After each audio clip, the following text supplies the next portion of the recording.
नमस्कार दोस्तों। तो अब हम आ गए अपने सेकंड सेशन में और ये सेकंड सेशन का पहला पार्ट है। और इस सेशन में हम लोग सीखने वाले हैं कि जो हमने इलस्ट्रेशन बनाया सोलर एक्लिप्स का, उसको हम एनिमेट कैसे कर सकते हैं। तो दोस्तों, एनिमेशन के बारे में जानने से पहले हम लोग क्या करेंगे, हम लोग एसेट्स निकाल लेंगे। एसेट्स क्या हुए? एसेट्स जो हमने इलस्ट्रेशन में ऑब्जेक्ट्स बना रखे, सन बना रखा, अर्थ, मून, सन रेज बना रखे हैं, सोलर एक्लिप्स लिखा हुआ, तो ये सब एसेट्स हैं हमारे। और क्योंकि हम लोग एक बार ये बना चुके हैं तो हम बार बार नहीं बनाएंगे। तो सबसे पहले हम लोग बैकग्राउंड निकाल लेंगे, क्योंकि हमें एक बैकग्राउंड चाहिए जो कि कांस्टेंट रहेगा। कांस्टेंट क्या रहेगा हमारा? सन कांस्टेंट रहेगा, अर्थ कांस्टेंट रहेगा, स्टार, बैकग्राउंड। एंड हमारे टेक्स्ट कांस्टेंट कांस्टेंट नहीं रहेंगे, तो हम लोग टेक्स्ट बंद कर सकते हैं। और अर्थ और सन का टेक्स्ट छोड़ के हम सारे टेक्स्ट बंद कर देते हैं, क्योंकि वो हम लोग बाद में एनिमेट करने वाले हैं। तो टेक्स्ट हमने बंद कर दिए। और देखिए मुझे कितनी आसानी हो रही है सब चीज़ करने में, क्योंकि मैंने सारे लेयर्स नेम कर रखे हैं। मून मुझे नहीं चाहिए क्योंकि मून एनिमेट होने वाला है। टेक्स्ट लाइंस नहीं चाहिए और ये सन रेज नहीं चाहिए। तो इतना हमें पहला तो इतना ही चीज़ हमें चाहिए, और ये हमारा बैकग्राउंड बनने वाला है एनिमेशन में। तो इसको सेव करने के लिए हम क्या करेंगे, फाइल में जाएंगे, सेव एज, एंड जेपीजी में जाएंगे। और बैकग्राउंड ये मैंने पहले से ही सेव कर रखा है, हम लोग इसी को सेव कर देंगे। तो आप नाम लिख सकते हैं जो आपको सही लगता है। बैकग्राउंड लिखना है, बैकग्राउंड लिख दीजिए। तो मैं इसी को सेव करने वाला हूँ। क्वालिटी आप कर दीजिए 100 और फिर ओके दबा दीजिए। फिर ये आपको एक डायलॉग बॉक्स दिखाएगा जिसमें ये बोलेगा कि सारे लेयर्स मर्ज हो जाएंगी। कोई बात नहीं, हमें मर्ज करना है क्योंकि हमें एक फ़ोटो चाहिए, फाइल हमें नहीं चाहिए। तो ओके दबा देंगे। उसके बाद अब हम लोग क्या करने वाले हैं, हमने बैकग्राउंड निकाल लिया है, तो अब हमें चाहिए पीएनजीज। पीएनजी क्या होते हैं कि पीएनजी में हम लोग को अगर सिर्फ सन चाहिए तो हम लोग सिर्फ सन निकाल सकते हैं बिना बैकग्राउंड के। तो हम लोग कहीं पे भी सन को घुमाएंगे तो हमारा बैकग्राउंड नहीं होगा। तो ऐसे हमें पीएनजी चाहिए, लेकिन हमें सन का पीएनजी नहीं चाहिए, हमें मून का पीएनजी चाहिए। सबसे पहले हम मून का पीएनजी निकाल लेते हैं, तो हम बाकी चीज़ हाइड कर देते हैं। मून को छोड़ के हम बाकी सारी चीज़ें हाइड कर देंगे। तो आप देख रहे हैं सिर्फ मून रह गया और हमारा बैकग्राउंड रह गया, तो बैकग्राउंड भी हाइड कर देंगे। अब हमें पीएनजी एक्सपोर्ट करने के लिए क्या करना पड़ता है, हम लोग फाइल में जाते हैं, सेव एज, और नाम इसको आप मून दे सकते हैं, चांद, चंद्रमा, कुछ भी जो आपको मन करे। सेव एज टाइप में क्लिक करेंगे और फिर यहाँ से पीएनजी सेलेक्ट करेंगे और फिर ओके। तो ये पीएनजी सेव हो जाएगा। और जैसे बॉक्स आ रहे पीछे, तो ये दिखाता है कि ये ट्रांसपेरेंट लेयर है, इसके बैकग्राउंड में कुछ नहीं है और हमें ऐसे ही पीएनजी चाहिए। तो हमने मून का पीएनजी निकाल लिया है। अब दूसरा पीएनजी हम क्या निकालेंगे, हम देखते हैं। एक मून का हो गया है। टेक्स्ट लेयर हमें शेडो चाहिए, अम्ब्रा, पेनम्ब्रा, और अर्थ शेडो हम हाइड कर देंगे क्योंकि हमें वो नहीं चाहिए अब। तो हमें इतना पार्ट चाहिए, तो हम फिर बैकग्राउंड हाइड कर देंगे और सिर्फ हमारा शेडो वाला पार्ट स्विच ऑन है। तो हम लोग फिर से फाइल में जाएंगे, सेव एज, और यहाँ पे हम शेडो लिख सकते हैं। नाम आपको जो सूट करता है नाम वो कर सकते हैं। सेव एज टाइप में जाएंगे, पीएनजी सेलेक्ट करेंगे और सेव कर देंगे। फिर से इसका वही डायलॉग बॉक्स आ रहा है कि सारे लेयर्स मर्ज हो जाएंगे। कोई बात नहीं, हमें मर्ज करना है, ओके। और फिर अब देखते हैं हमें क्या चाहिए। आप चाहे तो टेक्स्ट लेयर्स भी पीएनजी की तरह निकाल सकते हैं, क्योंकि हमने एक बार तो लिख लिया है, पर हम बाद में लिख लेंगे, कोई बात नहीं, वो इतनी बड़ी चीज़ नहीं है। लेकिन मैं सोलर एक्लिप्स का निकाल लेता हूँ। और फिर बैकग्राउंड ऑफ करेंगे और फिर फाइल में जाएंगे, सेव एज, और यहाँ पे हम लिख देंगे सोलर एक्लिप्स। और फिर सेव एज टाइप में जाएंगे, पीएनजी सेलेक्ट करेंगे एंड देन सेव कर देंगे। फिर टेक्स्ट के बाद अब हम लोग देखते हैं क्या बच गया हम लोगों का। मैं बार बार बैकग्राउंड लेयर ऑन कर रहा हूँ क्योंकि मुझे देखने में आसानी होगी ऑन करने से। आप लोग भी अपने हिसाब से ऑन कर सकते हैं। टेक्स्ट लाइन्स ले लेते हैं हम लोग यहाँ से, बैकग्राउंड लेयर ऑफ करेंगे, फाइल में जाएंगे, सेव एज, और सेव एज पीएनजी। तो यहाँ पे भी मैं नाम लिख देता हूँ, टेक्स्ट लाइन्स, जो हमने रीजन्स के लिए बनाए थे। सेव कर देंगे। और फिर अब हम इसके बाद सन रेज़ को ऑन करेंगे। मैंने लेयर ऑन कर दिया है, दिखाता हूँ, ये रही सन रेज़। बैकग्राउंड लेयर ऑफ करेंगे, फाइल में जाएंगे, सेव एज, और यहाँ पे सन रेज़ लिखेंगे। नाम आप कुछ भी दे सकते हैं जो आपको सूट करता है। तो एज अ पीएनजी सेव कर देंगे और ओके। तो दोस्तों हम लोग ने अपने सारे फाइल्स निकाल लिए हैं, एक्सपोर्ट कर लिए हैं। तो सबसे पहले हम लोग एनिमेशन का इंट्रोडक्शन करेंगे। एनिमेशन करने के लिए हम लोग को थोड़ा अलग प्रोजेक्ट फाइल चूज़ करना पड़ता है, फ्लिप बुक बोलते हैं उसको। तो उसे चूज़ करने के लिए क्या करते हैं कि हम लोग फाइल में जाते हैं, new flip book, empty flip book में आप क्लिक करेंगे तो ये आपको पूछे आपको पहला वाला अपना फाइल सेव करना है कि नहीं। सेव्ड है तो मैं नो कर देता हूँ। और फिर आप ये फ्लिप बुक के लिए प्रॉपर्टीज़ आ जाएंगी कुछ। आप प्रीसेट में जाके आप फुल एचडी चूज़ कर लीजिए ताकि कि आपके पास बेस्ट ऑप्शन हो।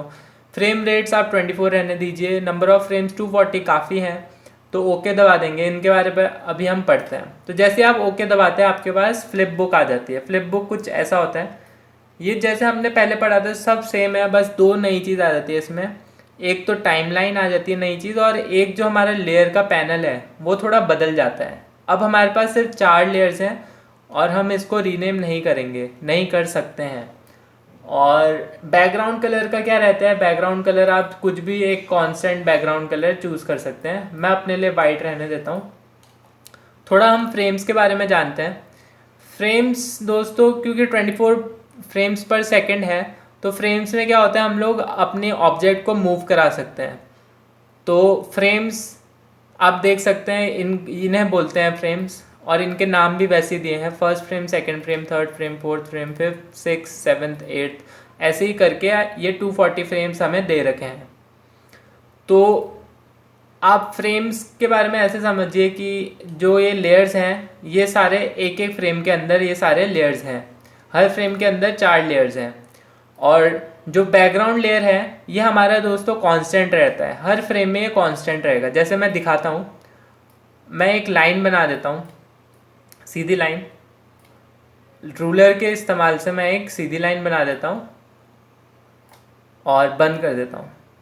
तो अगर मैं थर्ड फ्रेम में जाऊँ और फोरग्राउंड लेयर को चूज़ करूँ तो आप देख रहे हैं हमारा बैकग्राउंड तो सेम है, लेकिन अगर मैं 6 फ्रेम में जाऊँ और फोरग्राउंड लेयर में कुछ करूँ तो आप देख रहे हैं फोरग्राउंड लेयर का हमारा गायब हो गया जो हमने पहले किया था, और बैकग्राउंड हमारा कांस्टेंट है। तो ये हमें ध्यान देने की बात है कि हमारा बैकग्राउंड हमारा चेंज नहीं होगा कभी भी एनिमेशन करते वक्त, पर हमारा जो फोरग्राउंड और मिड ग्राउंड है वो हमारा चेंज होगा। तो हमें एनिमेशन ऐसे करना है कि बैकग्राउंड हमारा कांस्टेंट रहे और ये 2 लेयर हमें एनिमेट करनी पड़ेंगी। तो एनिमेशन में कुछ छोटा सा करके दिखाता हूँ। अगर मैं ओवल सिलेक्शन टूल यूज़ करूँ और मैं एक सर्कल बना लेता हूँ, बॉल बना लेता हूँ, और फ्लड फिल टूल से मैं इसे कोई डार्क कलर से फिल कर देता हूँ। तो अब क्या होगा दोस्तों, मैं इसको कहीं पे भी मूव करा सकता हूँ। तो क्योंकि मुझे सेम ऑब्जेक्ट हर लेयर में चाहिए, हर फ्रेम के लेयर में चाहिए, तो सबसे पहले मैं क्या करूँगा, मैं बॉल को सेलेक्ट करूँगा और कंट्रोल सी दबाऊंगा। कंट्रोल सी से क्या होगा, कॉपी हो जाएगा और आगे जाके हम फ्रेम्स में उसे कंट्रोल वी से पेस्ट कर सकते हैं। तो पहले मैं बॉल को प्लेस कर लेता हूँ जहाँ पे मुझे ठीक लगता है। फर्स्ट फ्रेम के लिए मैं यहाँ पे प्लेस कर देता हूँ जहाँ दिखेगा भी नहीं, क्योंकि फर्स्ट फ्रेम में बॉल होगा नहीं। थर्ड फ्रेम में मैं क्या करूँगा, पहले तो हमारे पास कुछ भी नहीं है फोरग्राउंड लेयर और मिड ग्राउंड लेयर में, तो मैं सबसे पहले पेस्ट करूँगा बॉल, क्योंकि हमने कंट्रोल सी से कॉपी करा था, तो कंट्रोल वी से पेस्ट हो जाएगा। और अब मैं प्लेस करा सकता हूँ, और ऐसे ही मैं एक एक फ्रेम छोड़ के सब में एनिमेट करते रहूँगा। तो मैं फिफ्थ फ्रेम में फिर से पेस्ट कराऊँगा। और दोस्तों क्योंकि हमें देखना पड़ेगा कि हमारे पिछले वाले फ्रेम में कहाँ पे थी बॉल, तो उसके लिए एक ऑप्शन आता है अनियन स्किनिंग। तो जैसे ही आप यहाँ पे दबाएंगे, 2 जहाँ पे लिखा है उसके बगल में, तो आपको ऐसे घोस्टिंग दिखाई देगा। तो घोस्टिंग बोलते हैं इसको, ये जो आपको ट्रांसपेरेंट दिखाई दे रहा है इस फ्रेम में नहीं है, वो पिछले फ्रेम का हमें इमेज दिखा रहा है वो, कि हमें थोड़ा आइडिया हो कि हमें नेक्स्ट फ्रेम में कहाँ पे रखनी है बॉल। तो हम बॉल का बाउंस वाला मोशन दिखाने वाले हैं एक तरफ से दूसरी तरफ तक। तो हम लोग एक और फ्रेम जाएंगे, फिर कंट्रोल वी दबाएंगे, क्योंकि हमने कॉपी करा था तो पेस्ट करेंगे, एक ही बॉल को यूज़ कर रहे हैं। फिर हम लोग ग्राउंड का इम्पैक्ट दिखाएंगे, फिर 9th फ्रेम में जाएंगे, फिर कंट्रोल वी करेंगे, और फिर इसको मैं अपने पिछले वाले लेयर्स को देख के आगे वाली फ्रेम सेट कर रहा हूँ, ताकि कि हमें पता रहे कि हमें बॉल कहाँ पे प्लेस करानी है। और फिर ऐसे आप बॉल प्लेस कराते जाइए। एक एक फ्रेम छोड़ के करता हूँ मैं, क्योंकि समझाने में आसानी होगी एक एक फ्रेम छोड़ के। वैसे तो आपको आइडियली हर फ्रेम में करना चाहिए, ताकि क्योंकि जितना आप ज़्यादा फ्रेम यूज़ करोगे सेम एनिमेशन के लिए, उतना ही आपका एनिमेशन स्मूथ होगा। पर मैं एक एक फ्रेम छोड़ के कर रहा हूँ ताकि कि आपको समझ आए फ्रेम के कॉन्सेप्ट क्या है अभी, क्योंकि हम बेसिक पढ़ रहे हैं। तो एक एक फ्रेम छोड़ के मैं बॉल का एनिमेशन दिखा रहा हूँ और यहाँ से वो गायब हो जाएगा। तो एक बार हम प्ले करके देखते हैं कि हमने बनाया क्या है। प्ले करने के लिए आप क्या करेंगे, जहाँ पे आपने अनियन स्किनिंग ऑन करा था उसी के नीचे एक प्ले बटन है, अगर आप दबाते हैं तो आप देख सकते हैं हमने अभी अभी क्या बनाया। तो ये हमने बॉल को बाउंस होते हुए दिखाया, और क्योंकि ये थोड़ा फास्ट है तो अगर आप अपनी एनिमेशन को स्लो करना चाहते हैं तो आप कर सकते हैं। उसके लिए आपको फिर से नहीं बनाना पड़ेगा। अब फास्ट और स्लो कैसे होता है दोस्तों कि ये 24 फ्रेम्स पर सेकंड है। अब हम यही एनिमेशन अगर हम 39 फ्रेम्स में कर दें तो हमारे 19 फ्रेम्स और जुड़ जाएंगे, तो मतलब आधा सेकंड और जुड़ जाएगा सेम एनिमेशन में, तो वो थोड़ा स्लो हो जाएगा। तो टाइमलाइन स्ट्रेच करनी पड़ेगी सबसे पहले हमें। उसके लिए क्या करेंगे, नीचे जो यहाँ पे आप 24 में के पास जाएंगे तो आपके पास ऐसा आपका कर्सर ऐसे बदल जाएगा, और आप लेफ्ट क्लिक करके राइट को ड्रैग करेंगे तो आपका टाइमलाइन बढ़ जाएगा। क्योंकि हम में फ्रेम्स में काम कर चुके हैं तो हम लोग इन्हीं फ्रेम्स को यूज़ करेंगे। एक बार क्लिक करेंगे और मैं लास्ट वाली फ्रेम को लास्ट में ले आता हूँ जो कि है 39 फ्रेम। ऐसे ही मैं सारे फ्रेम्स को थोड़ा गैप के साथ प्लेस कर देता हूँ ताकि हर फ्रेम में थोड़ा और गैप मिले और हमारा एनिमेशन स्लो हो जाए। तो दोस्तों ये तो मैं इसलिए कर रहा हूँ क्योंकि हमारा एनिमेशन फास्ट हो रहा था और मैं थोड़ा स्लो करना चाह रहा था।